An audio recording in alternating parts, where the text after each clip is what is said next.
11 sinais de que você está pedindo migalhas. Pare hoje. Ele só está ocupado. Pelo menos ele não me ignorou totalmente. Talvez eu esteja exagerando. Relacionamentos são difíceis mesmo. Se alguma dessas frases já saiu da sua boca, você não está apenas tentando entender alguém. Você está negociando a sua própria dignidade. Preste atenção no que eu vou te dizer agora. Isso não é sobre a outra pessoa, é sobre você. Sobre o quanto você tem aceitado migalhas emocionais como se fossem um banquete. Sobre o quanto você tem confundido intensidade com conexão, atenção intermitente com valor, presença ocasional com amor. O problema não é falta de amor, é falta de lucidez. Você não está preso a alguém. Você está preso à esperança de que um dia aquilo se torne o que nunca foi. E essa esperança, quando não é sustentada por reciprocidade, se transforma em vício. Sim, vício. Porque a incerteza ativa mais dopamina do que a rejeição direta. O talvez prende mais do que o não. Marco Aurélio ensinava que tudo o que perturba o homem não é o fato em si, mas o julgamento que ele faz sobre o fato. E o seu julgamento tem sido este: é melhor ter pouco do que não ter nada. Essa ideia silenciosa é o que mantém você em escassez emocional. Mas existe algo ainda mais profundo. Cada vez que você racionaliza o comportamento frio de alguém, você está treinando sua mente a aceitar menos do que merece. Está ensinando seu próprio espírito a tolerar incoerência, ausência, desinteresse. E isso corrói a sua força interior. Hoje você não vai ouvir frases prontas sobre autoestima. Hoje você vai encarar um espelho. Vamos expor as frases que revelam dependência emocional disfarçada de paciência, compreensão e maturidade. E talvez a mais dura verdade seja esta: você não tem medo de perder essa pessoa. Você tem medo de ficar sozinho consigo mesmo. Agora, respire fundo, porque o primeiro nível dessa dependência começa de forma sutil. Ele começa com auto-engano. Ele só está ocupado. Ele só está ocupado. Essa frase parece madura, parece equilibrada, parece que você está sendo compreensivo. Mas na maioria das vezes, ela revela outra coisa: medo de encarar a rejeição. Quando alguém quer estar presente, encontra tempo, não perfeito, não ideal, mas real. O que você chama de ocupação constante pode ser apenas falta de prioridade. E admitir isso dói. Dói porque desmonta a fantasia. Dói porque obriga você a rever o lugar que ocupa na vida do outro. Então sua mente cria uma narrativa confortável. Você transforma a ausência em agenda cheia. Transforma frieza em cansaço. Transforma desinteresse em distração. Tudo para não confrontar a possibilidade de que você não é prioridade. Epicteto ensinava que devemos enxergar as coisas como são, não como gostaríamos que fossem. A realidade é simples. Quem valoriza, demonstra. Quem deseja, aproxima. Quem escolhe, age. Pergunte a si mesmo com honestidade: você está lidando com fatos ou está protegendo uma ilusão? Cada vez que você diz, ele só está ocupado, sem evidência concreta, você está adiando um confronto necessário com a verdade. E quanto mais você adia, mais se enfraquece. Porque começa a aceitar a ausência como algo normal. A clareza fere uma vez. A ilusão fere todos os dias. Se você continuar justificando o mínimo, em breve o mínimo será tudo o que você achar que merece. Pelo menos ele não me ignorou totalmente. Pelo menos ele não me ignorou totalmente. Percebe a palavra central dessa frase? Pelo menos. Ela já revela que você está operando em escassez. Não é gratidão saudável. É adaptação à falta. Quando você começa a agradecer pelo mínimo, algo dentro de você já aceitou que não terá o máximo. Você reduz sua expectativa antes mesmo de alguém precisar frustrá-la. É uma forma silenciosa de autoproteção. Se eu espero pouco, eu me decepciono menos. Se eu aceito quase nada, eu não preciso confrontar o vazio completo. Mas essa lógica tem um preço. Cada vez que você celebra migalhas, você ensina sua mente que isso é suficiente. Uma resposta fria vira sinal de interesse. Um contato esporádico vira prova de consideração. Uma mensagem sem profundidade vira demonstração de vínculo. E pouco a pouco, seu padrão interno vai sendo rebaixado. Sêneca dizia que quem se contenta com pouco por medo de perder tudo, nunca experimenta grandeza. O mesmo vale para o amor. Quando você aceita a atenção intermitente como privilégio, você se coloca numa posição de dependência, porque passa a esperar ansiosamente o próximo gesto mínimo, como alguém que aguarda a próxima dose. E aqui está a verdade incômoda. O cérebro responde mais intensamente à recompensa imprevisível. Quando a atenção vem de forma irregular, você se apega mais. Não porque é profundo, mas porque é incerto. O às vezes prende mais do que o sempre. E você começa a interpretar essa ansiedade como sentimento. Mas não é amor, é condicionamento. Pergunte a si mesmo com brutal honestidade: se essa pessoa desaparecesse completamente, você estaria sofrendo pela conexão real que existia ou pela esperança que alimentava? Porque muitas vezes o que dói não é o que foi vivido, mas o que foi imaginado. Quando você diz, pelo menos ele não me ignorou totalmente, você está revelando medo de ficar sem nada. Está dizendo, ainda que inconscientemente, que qualquer sinal é melhor do que o silêncio absoluto. E isso mostra que sua referência não é reciprocidade, é carência.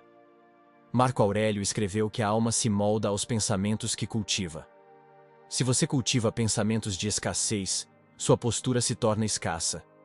Se você se acostuma com pouco, seu espírito se acostuma a pedir menos. O problema não está em reconhecer um gesto simples. O problema está em transformar o básico em extraordinário. Respeito não é favor. Presença não é prêmio. Interesse não é luxo. Existe uma diferença entre apreciar algo genuíno e se apegar ao mínimo por medo de perder. Quando você começa a racionalizar o pouco como suficiente, você não está sendo compreensivo.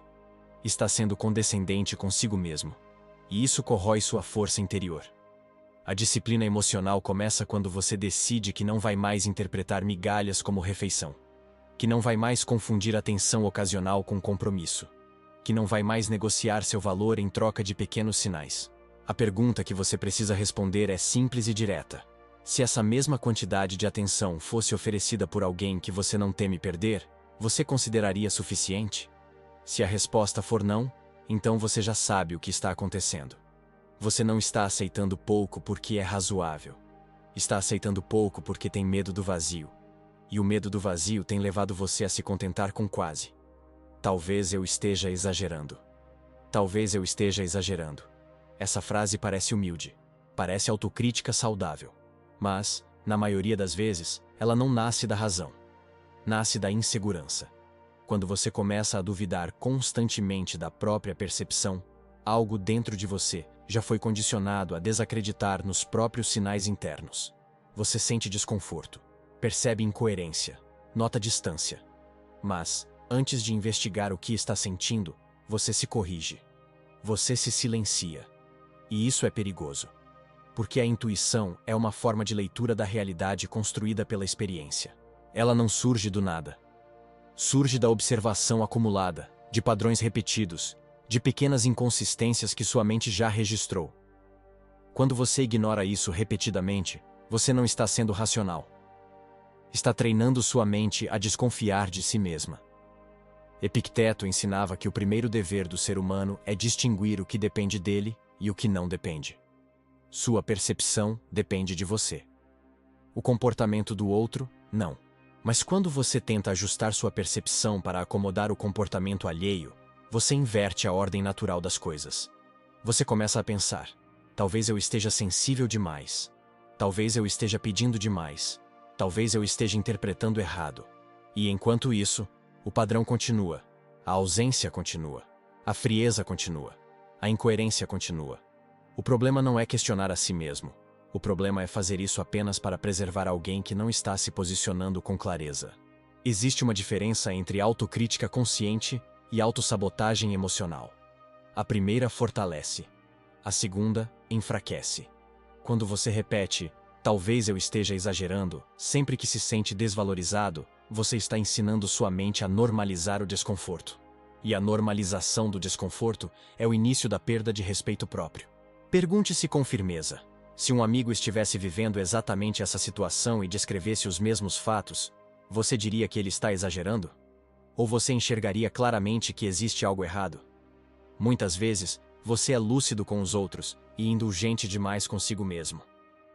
Porque com os outros, você não tem apego emocional. Com você, existe medo. Medo de que, Se admitir que algo está errado, terá que agir. Marco Aurélio escreveu que a alma se degrada quando age contra sua própria natureza. E sua natureza reconhece quando algo não está alinhado. O incômodo não surge por acaso. Ele é um sinal. Quando você insiste em invalidar seus próprios sentimentos, você cria uma ruptura interna. De um lado, a sua percepção. Do outro, a narrativa que você constrói para manter a relação viva. Essa divisão gera ansiedade, gera tensão, gera desgaste. E então, você chama isso de amor. Mas amor não exige que você negue sua própria lucidez. Amor não exige que você diminua sua percepção para caber na incoerência do outro. Amor não transforma clareza em exagero.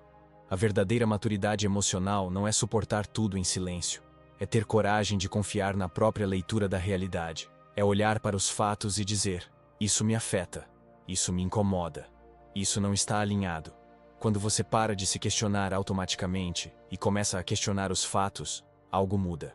Você deixa de ser refém da dúvida constante e passa a ser guardião da sua própria consciência. A pergunta agora é direta. Você está exagerando ou está apenas cansado de fingir que está tudo bem? Ele passou por muita coisa. Ele passou por muita coisa. Essa frase costuma soar nobre. Parece empatia. Parece maturidade emocional. Mas, muitas vezes, ela esconde algo mais profundo. A tentativa de justificar o que não deveria ser tolerado. Compreender a dor de alguém é virtude. Usar a dor de alguém para explicar a própria negligência não é. Quando você começa a repetir que a outra pessoa sofreu muito, que tem traumas, que já foi machucada, você pode estar tentando transformar descaso em fragilidade. E ao fazer isso, assume um papel perigoso. O de salvador. Você passa a acreditar que, se for paciente o suficiente, compreensivo o suficiente, disponível o suficiente, será recompensado com amor. Como se cuidado fosse moeda de troca. Como se esforço emocional garantisse reciprocidade. Mas aqui está a verdade que poucos têm coragem de encarar.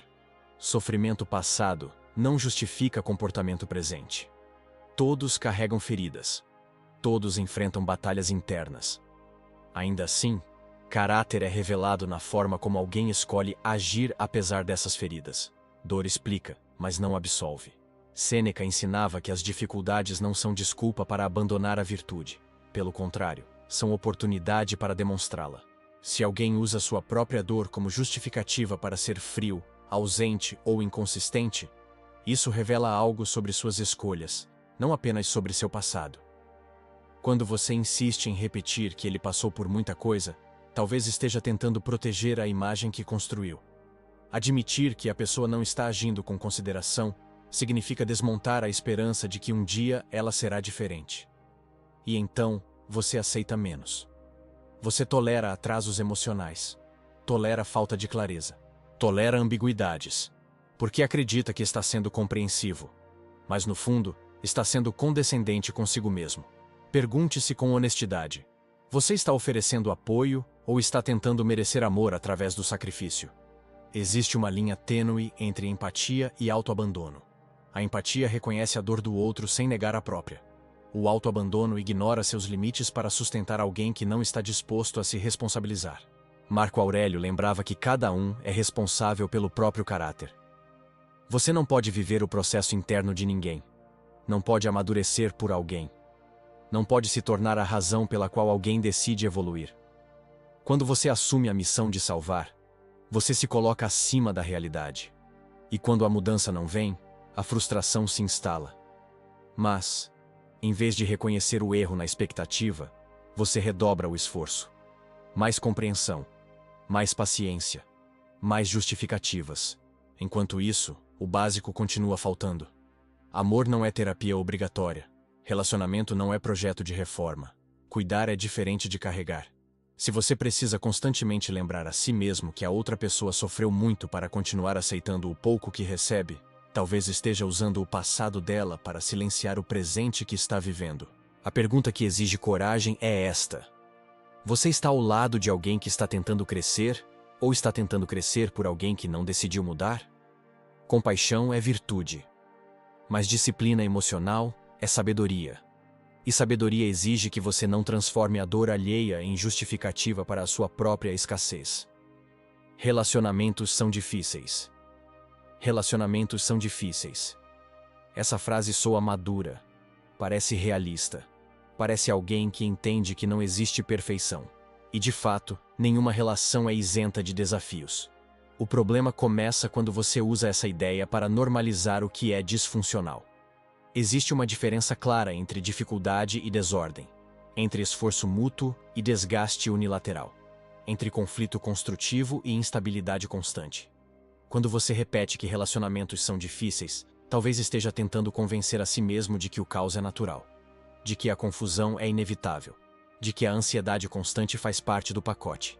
Mas não faz. Dificuldade é crescer junto, ajustar diferenças, aprender a comunicar melhor.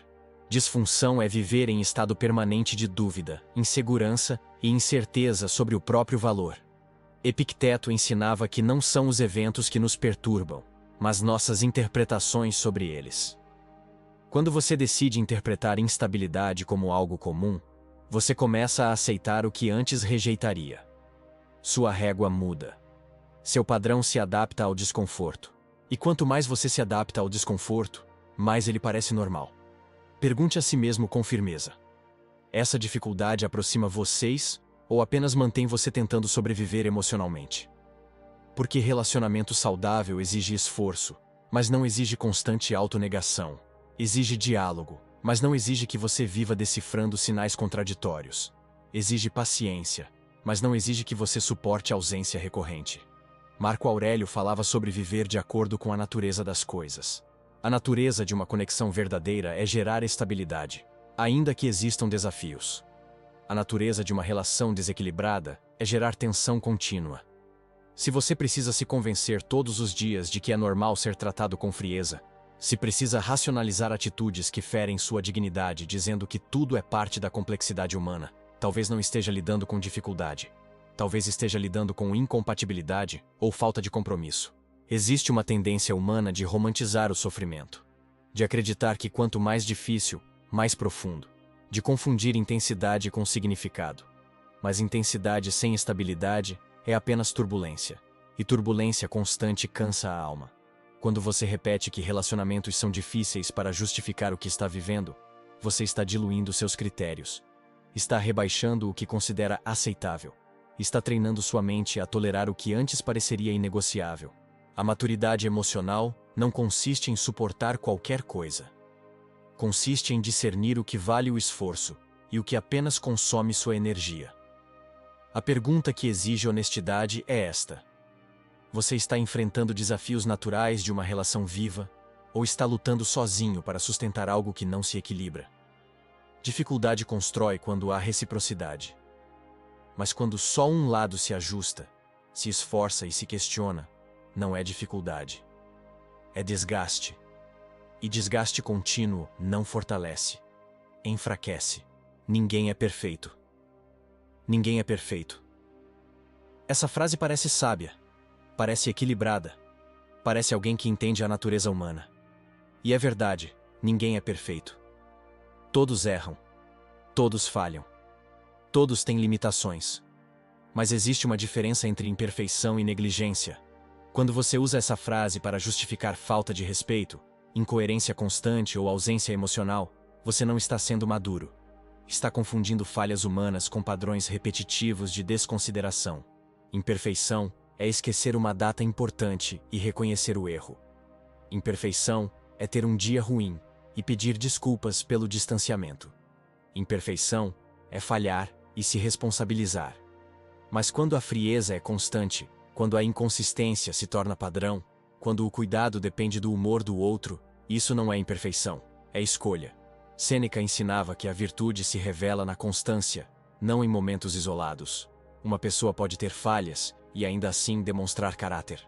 O problema começa quando você transforma a ausência de caráter em simples defeito humano. Pergunte-se com clareza: você está lidando com alguém que erra ocasionalmente ou com alguém que age de forma previsivelmente descuidada? Quando você repete, ninguém é perfeito, pode estar tentando suavizar algo que, no fundo, sabe que não é aceitável. Porque admitir que aquilo ultrapassa a linha significa confrontar a possibilidade de que você merece algo diferente. E esse confronto exige coragem. Marco Aurélio lembrava que devemos avaliar as coisas pelo que são, não pelo que gostaríamos que fossem. Se alguém demonstra, repetidamente, que não prioriza você, que não age com consideração, que não se posiciona com clareza, isso não é imperfeição aleatória. É padrão. E padrão revela intenção. Existe um mecanismo psicológico silencioso acontecendo aqui. Quando você normaliza comportamentos que ferem seus limites, seu cérebro começa a recalibrar o que considera aceitável. Aquilo que antes incomodava passa a parecer comum. O desconforto vira rotina. E quando o desconforto vira rotina, sua identidade começa a se adaptar a ele. Você começa a pensar que está pedindo demais, que está exigindo muito, que talvez o problema esteja na sua expectativa. Mas expectativa básica não é exigência exagerada, respeito não é luxo, coerência não é perfeição. A disciplina emocional consiste em diferenciar falhas humanas de falta de comprometimento. Todos podem errar. Nem todos escolhem corrigir. A pergunta que você precisa responder é direta. Você está oferecendo compreensão saudável ou está oferecendo permissão para continuar sendo tratado de forma insuficiente? Aceitar que ninguém é perfeito é maturidade. Aceitar tudo em nome dessa imperfeição é fragilidade. E fragilidade emocional não é virtude. É ausência de limites. Eu não quero perder o que a gente tem. Eu não quero perder o que a gente tem. Essa frase revela algo profundo, porque quando você para analisar com frieza, precisa perguntar: o que exatamente vocês têm? Conexão clara ou expectativa constante? Reciprocidade ou esperança? Presença real ou migalhas espaçadas? Muitas vezes, você não tem algo concreto. Você tem potencial, tem lembranças, tem momentos isolados que alimentam uma narrativa maior do que a realidade sustenta. E é isso que você teme perder. Você não teme perder estabilidade. Teme perder a possibilidade de que aquilo se torne algo melhor no futuro. Você não está preso ao presente. Está preso ao que poderia ser. E esse é um dos vícios emocionais mais silenciosos. Epicteto ensinava que sofremos mais pela imaginação do que pela realidade. Quando você diz que não quer perder o que tem, talvez esteja tentando preservar uma projeção mental. Porque se fosse plenamente satisfatório, você não estaria constantemente inseguro. Existe uma diferença entre valorizar algo real e se apegar a uma construção mental. Quando a relação é consistente, você não vive com medo constante de perder. Quando há clareza, não há necessidade de convencer a si mesmo de que vale a pena. A dúvida constante é um sinal. E você tem ignorado esse sinal. Pergunte-se com honestidade. Você está preservando algo saudável ou está evitando o desconforto de recomeçar? O medo de começar de novo faz você aceitar menos do que deseja. Porque o familiar, mesmo imperfeito, parece mais seguro do que o desconhecido. A dor conhecida é previsível. A solidão temporária parece incerta. Mas Marco Aurélio lembrava que aquilo que nos assusta muitas vezes é apenas a resistência da mente à mudança. Não é o vazio que dói, é o rompimento com a expectativa. Quando você insiste que não quer perder o que tem, talvez esteja ignorando que já está perdendo algo maior: sua tranquilidade, sua estabilidade emocional, sua confiança. Porque manter algo frágil exige vigilância constante. Exige esforço unilateral. Exige adaptação contínua. E isso consome energia. Existe uma pergunta que muda tudo. Se exatamente do jeito que está hoje essa relação permanecesse pelos próximos 5 anos, você aceitaria? Se a resposta for não, então você não está com medo de perder. Está com medo de agir. A disciplina estoica ensina que devemos avaliar as coisas pelo que são agora, não pelo que podem vir a ser. A vida acontece no presente, não na promessa. Você não quer perder o que tem. Mas talvez o que você tem já esteja muito abaixo do que deveria aceitar. E continuar segurando algo apenas porque existe é o caminho mais rápido para se acostumar com pouco. Eu só preciso ter mais paciência. Eu só preciso ter mais paciência. Essa frase parece virtuosa. Parece forte. Parece alguém evoluído. Afinal, paciência é uma qualidade nobre. É ensinada como sinal de maturidade, equilíbrio e controle emocional. Mas aqui está a pergunta que poucos fazem. Paciência com o que, exatamente? Existe paciência com o crescimento mútuo. Existe paciência com diferenças legítimas. Existe paciência com processos reais de mudança. Mas também existe tolerância disfarçada de virtude. E essa segunda forma é perigosa. Quando você diz que só precisa ter mais paciência, talvez esteja tentando suportar aquilo que já ultrapassou seu limite interno. Talvez esteja confundindo resistência emocional com força. Marco Aurélio falava sobre suportar o que não pode ser mudado. Mas ele também falava sobre agir de acordo com a razão quando algo fere a ordem natural das coisas. A questão é simples. Você está sendo paciente com um processo genuíno ou está sendo paciente com a falta de comprometimento? Porque paciência sem reciprocidade não é virtude. É adiamento. Você espera que o comportamento melhore. Espera que a atenção se torne constante. Espera que a clareza apareça naturalmente. Enquanto isso, os fatos permanecem os mesmos. Epicteto ensinava que devemos focar no que está sob nosso controle. Você controla suas escolhas, seus limites, sua permanência. Você não controla a decisão do outro de amadurecer. Quando você insiste que só precisa ter mais paciência, pode estar tentando evitar a decisão mais difícil, a de reconhecer que o padrão não muda porque não há intenção de mudar. E existe algo ainda mais profundo. Às vezes, você usa a paciência como forma de provar valor. Como se suportar fosse sinal de amor verdadeiro. Como se aguentar mais fosse demonstração de lealdade. Mas amor não é teste de resistência. Não é competição de quem suporta mais. Não é maratona de adaptação unilateral. Pergunte a si mesmo com honestidade. Essa paciência está construindo algo sólido ou apenas prolongando uma instabilidade que já se tornou rotina? Paciência constrói quando existe movimento. Quando há diálogo, esforço, coerência. Mas quando tudo que você tem é promessa vaga e comportamento repetido, paciência vira prisão. Sêneca alertava que suportar o que corrói o caráter não é força, é imprudência. Se sua serenidade está diminuindo, se sua autoestima está se enfraquecendo, se sua clareza está sendo substituída por constante expectativa, talvez não seja falta de paciência. Talvez seja excesso de tolerância. A disciplina emocional exige discernimento. Saber quando esperar e saber quando se retirar. Saber quando dar tempo e saber quando parar de se enganar. Você realmente precisa de mais paciência? Ou precisa de mais firmeza? Porque continuar esperando algo que não demonstra sinais concretos de evolução não é fé. É medo de romper. E o medo tem feito você confundir resistência com virtude. Talvez eu esteja pedindo demais. Talvez eu esteja pedindo demais. Essa frase nasce quase sempre depois de uma decepção.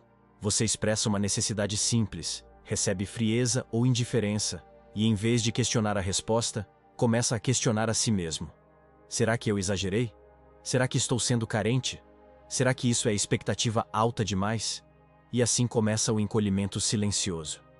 Quando você começa a reduzir suas necessidades para caber na capacidade emocional do outro, você está diminuindo sua própria estrutura interna. Você passa a negociar o básico. Atenção vira luxo. Clareza vira privilégio. Compromisso vira bônus. Mas o que você está pedindo realmente? Respeito não é excesso. Coerência não é exagero. Presença não é demanda absurda. Marco Aurélio ensinava que o homem deve agir de acordo com sua natureza racional e íntegra. Se sua natureza reconhece que precisa de reciprocidade, estabilidade e consideração, por que você está tentando convencer a si mesmo de que isso é demais? A verdade é que você não quer ser visto como difícil, não quer parecer exigente, não quer correr o risco de afastar alguém ao afirmar suas necessidades. Então você suaviza o que sente, minimiza o que espera, reduz o que deseja, e pouco a pouco, se adapta ao mínimo. Epicteto dizia que quando você aceita menos do que considera justo, você se torna cúmplice da própria insatisfação. Porque ninguém pode desrespeitar seus limites se você não permitir. Quando você pensa que está pedindo demais, talvez esteja apenas pedindo a alguém que não tem capacidade ou disposição para oferecer. E essa diferença é crucial. Não é sobre quantidade, é sobre compatibilidade. Pergunte-se com franqueza. Se outra pessoa demonstrasse naturalmente aquilo que você considera demais, você ainda acharia exagero? Ou perceberia que o problema nunca foi o pedido, mas o contexto? Existe um mecanismo psicológico acontecendo aqui. Para evitar o medo da rejeição, você prefere ajustar sua régua interna.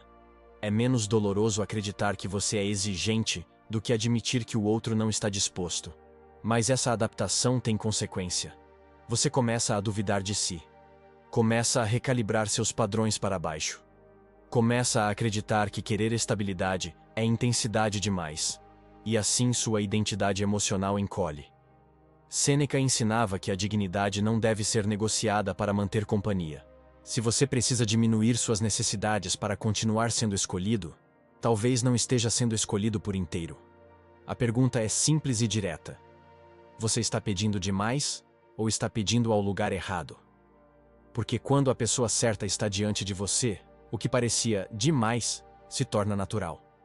Não porque você reduziu sua expectativa, mas porque encontrou alguém que opera no mesmo nível de responsabilidade emocional. Continuar se convencendo de que está exagerando pode parecer humildade, mas na verdade pode ser apenas medo de se posicionar. E cada vez que você encolhe suas necessidades, você ensina ao mundo que pode ser amado em versão reduzida. Se eu mostrar que me importo o suficiente, ele vai mudar. Se eu mostrar que me importo o suficiente, ele vai mudar. Essa é uma das frases mais perigosas de todas. Porque ela transforma amor em estratégia. Cuidado em ferramenta. Afeto em investimento com expectativa de retorno. Você começa a acreditar que, se for compreensivo demais, presente demais, paciente demais, disponível demais, algo vai despertar no outro. Como se intensidade sua pudesse compensar a ausência dele. Como se sua dedicação tivesse poder de transformação unilateral. Mas aqui está a verdade que dói. Ninguém muda porque foi amado o bastante. Muda porque decidiu mudar. Quando você assume a responsabilidade pela evolução emocional do outro, você se coloca numa posição impossível. Você passa a medir cada gesto, cada mensagem, cada esforço, como se estivesse construindo uma ponte sozinho. E quando a resposta não vem na mesma proporção, você se esforça ainda mais. Isso não é amor. É tentativa de controle disfarçada de cuidado. Epicteto ensinava que devemos focar apenas no que está sob nosso domínio. Suas atitudes estão sob seu domínio. A decisão do outro de amadurecer, não. Quando você insiste que seu amor pode salvar alguém da própria imaturidade, você está ignorando esse princípio fundamental. E existe algo ainda mais profundo aqui. Muitas vezes, essa frase revela uma crença silenciosa. Eu preciso provar meu valor para ser escolhido. Então, você se torna mais compreensivo do que gostaria, mais tolerante do que deveria, mais flexível do que é saudável. Porque no fundo, teme que, se não fizer o suficiente, será substituído. Mas amor não é competição. Não é prova de resistência. Não é conquista por desempenho. Marco Aurélio lembrava que o caráter é escolha individual. Você pode inspirar alguém, pode apoiar, pode incentivar, mas não pode decidir por ele.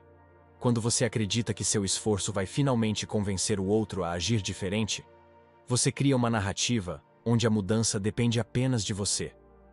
E isso mantém você preso. Porque enquanto houver a possibilidade de que um pouco mais de esforço resolva, você não se permite sair. Pergunte-se com honestidade.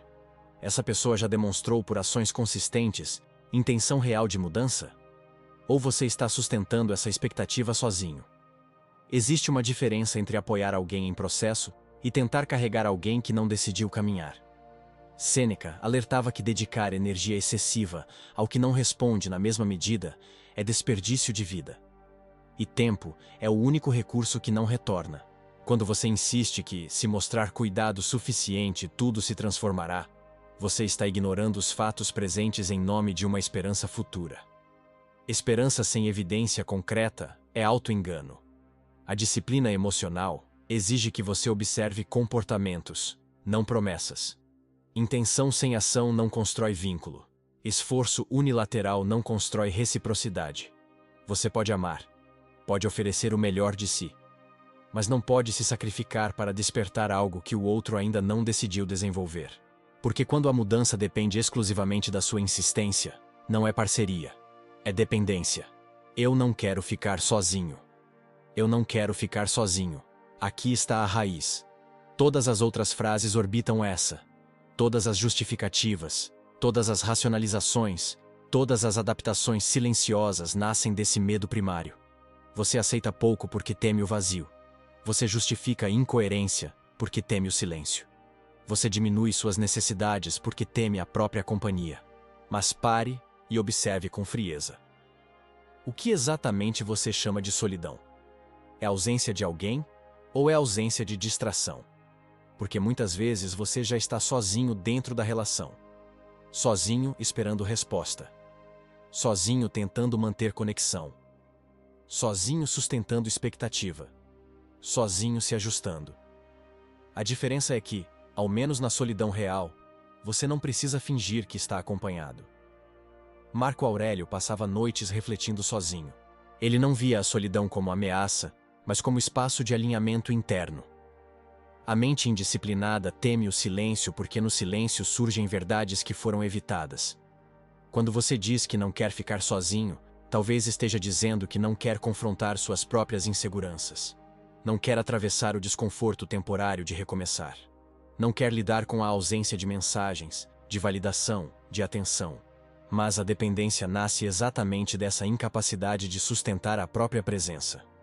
Epicteto ensinava que o homem livre é aquele que não depende de nada externo para manter sua estabilidade.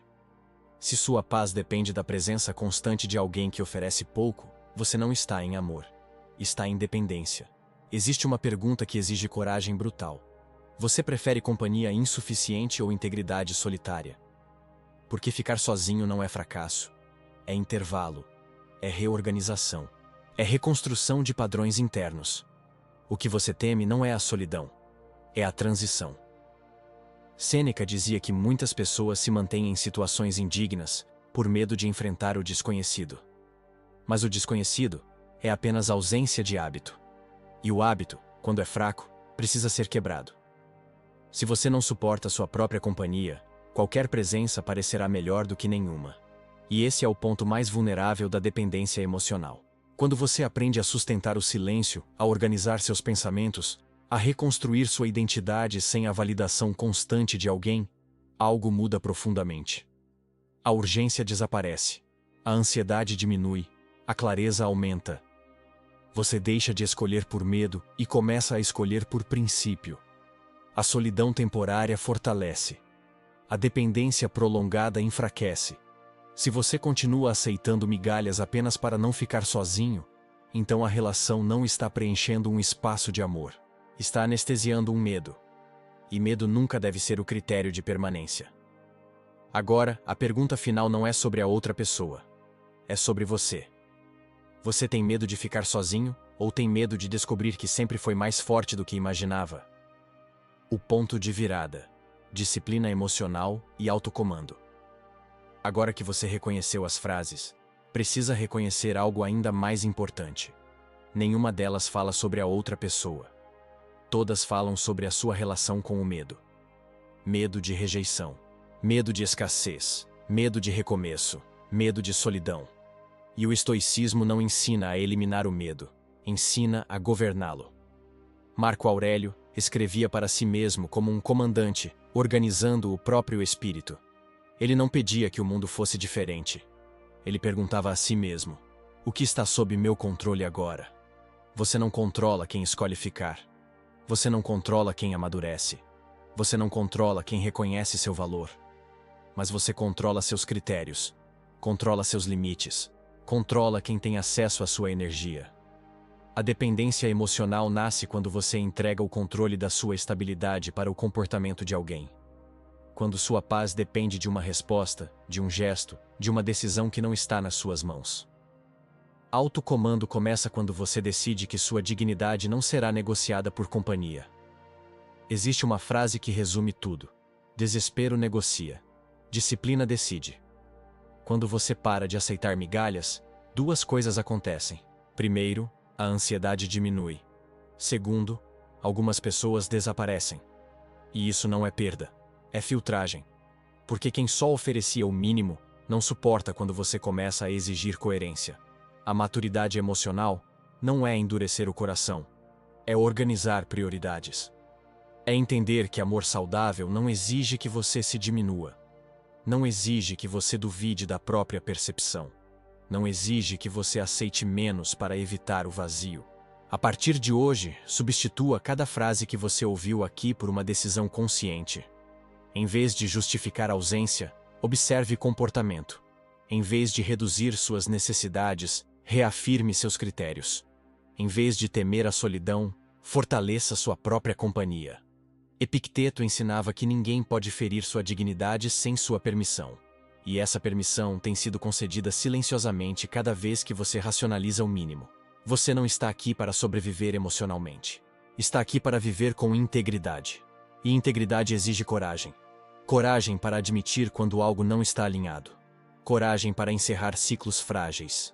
Coragem para ficar sozinho até que o que apareça seja compatível com quem você decidiu se tornar. O oposto da dependência não é indiferença, é estabilidade. Quando você alcança estabilidade interna, deixa de correr atrás de migalhas. Passa a reconhecer abundância apenas onde há reciprocidade. E agora, a escolha é simples: continuar justificando o pouco ou estabelecer um novo padrão. A vida responde ao padrão que você tolera. Não é sobre eles, é sobre você. Preste atenção no que vou dizer agora com absoluta clareza. Você não estava aceitando migalhas porque é fraco. Você estava aceitando migalhas porque tinha medo. Medo de perder. Medo de recomeçar. Medo de não encontrar algo melhor. Medo de encarar o silêncio.